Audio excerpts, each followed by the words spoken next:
Welcome back to the channel. வாங்க இன்னொரு கதைக்குள்ளே போகலாம். அந்த கதை பேர் வந்து நமக்கு வாழ்வே இல்லையா. இதில் ஒரு இளம் பெண் வந்து 1.5 வயது குழந்தையுடன் அவன் கணவரால், அவளுக்கு அப்பா அம்மா யாரும் இல்லைங்க, அவங்க அண்ணன்மார்கள் தான் கல்யாணம் பண்ணி வச்சாங்க. ஆனால் வரதட்சணை கொடுக்குற அளவுக்கு அவங்க அண்ணன்மார்களுக்கு வசதி இல்லை. வீட்டை விட்டு துரத்தப்பட மயங்கி கீழே விழுறா பட்னியோட. அப்புறம் 3 வருஷம் கழிஞ்சு அவள் 6 மாதம் ப்ரெக்னெண்ட்டாக இருக்கா. அது யாருன்ட்டு பல்வேறு விசாரிக்கிறா. அதுக்கப்புறமா தான் தெரியுது அவள் மயங்கி கிடந்தால. அப்போ வந்து அவள் மென்டல் ஹாஸ்பிட்டலில் வந்து சேர்த்துருக்காங்க. அங்கே தான் ஏதோ நடந்துருக்குது.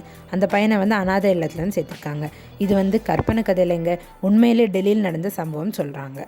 இதே மாதிரி பலாயிரம் கணக்கான பிரச்சனைகளோடு இந்த பெண்கள் வந்து வாழ்ந்துக்கிட்டு இருக்காங்க. கணவனால் கைவிடப்பட்டவங்க, ரிலேட்டிவ்ஸால் கைவிடப்பட்டவங்க, சிங்கிள் பேரண்ட்டாக இன்னும் போராடிட்டு இருக்கிறவங்க.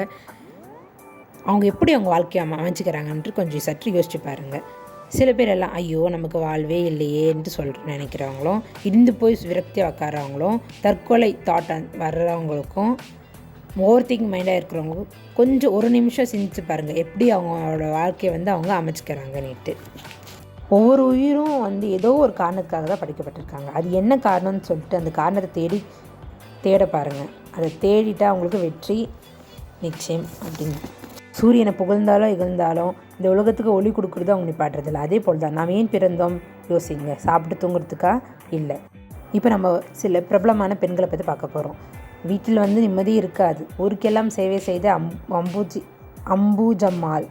பெண் கல்வி உலகில் முன்னோடியாக இருந்த முத்துலட்சுமி ரெட்டி. இந்தியா போற்றும் அன்னி பெசென்ட் அம்மையார். இதில் அன்னி பெசென்ட் கணவரால் ஒதுக்கப்பட்டவங்க. அது மட்டும் இல்லைங்க, குழந்தையை உயிருடனே பறி கொடுத்தவங்க.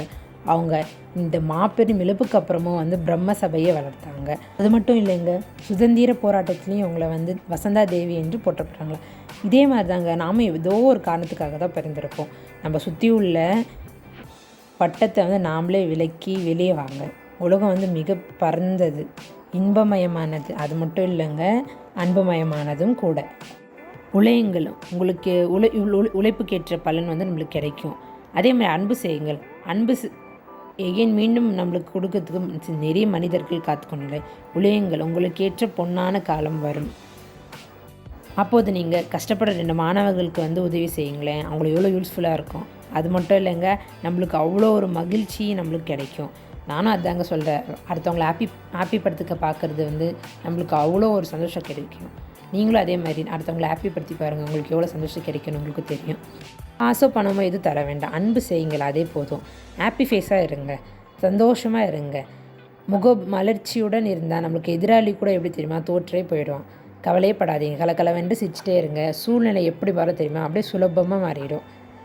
கவலைப்பட்டு கொண்டே இருந்தால், உட்கார்ந்தே இருந்தால் ஒன்றுமே அசையாது, மாறவும் மாறாது. நாம் தான் வந்து மாறணும். மனம் இருந்தால் மார்க்கம் உண்டுன்னு சொல்லுவாங்க. ஆனால் நம்ம மனம் இருந்தால் மலையை கூட பொடியாக்கலாமா.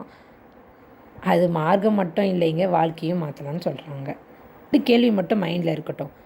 வாழ்க்கை எதற்காக வாழ்கிறோம் யோசிங்க. வாழ்வு நமக்கு எதற்காக வந்தது அது யோசிங்க. காற்றடிக்காமல் துரும்பு கூட அசையாதுங்க. அதே போல் தாங்க, காரணம் இல்லாமலாம் நம்ம பிறந்திருக்க மாட்டோம். காரணத்தோடு தான் பிறந்திருப்போம். அந்த காரணத்தை என்னன்னு கண்டுபிடிங்க. வாழ்வில் லட்சியத்தை நோக்கியே பயணம் செய்யுங்க. எவ்வளோ டிஸ்ட்ராக்ட் வந்தாலும், இடையூறு வந்தாலும் நம்ம அதெல்லாம் நொறுக்கி நம்ம வந்து லட்சியத்தை நோக்கி நம்ம வந்து பயணம் செய்யணும். பெண்களுக்கு ஒன்று சொல்கிறேன், பெண்களுக்கு திருமணமும் இல்லறம் மட்டுமே வாழ்க்கையில், அதை தாண்டி இன்னொரு வாழ்க்கையும் இருக்குது. அதை நோக்கி நீங்கள் பயணம் செய்யுங்கள். கதையோட எட்டிங்கே வந்து நொறுக்கிடுச்சு. நமக்கு வாழ்வே இல்லையா அப்படின்ற கொஷின் மார்க்கு தான் ஆன்சருங்க இந்த கதை.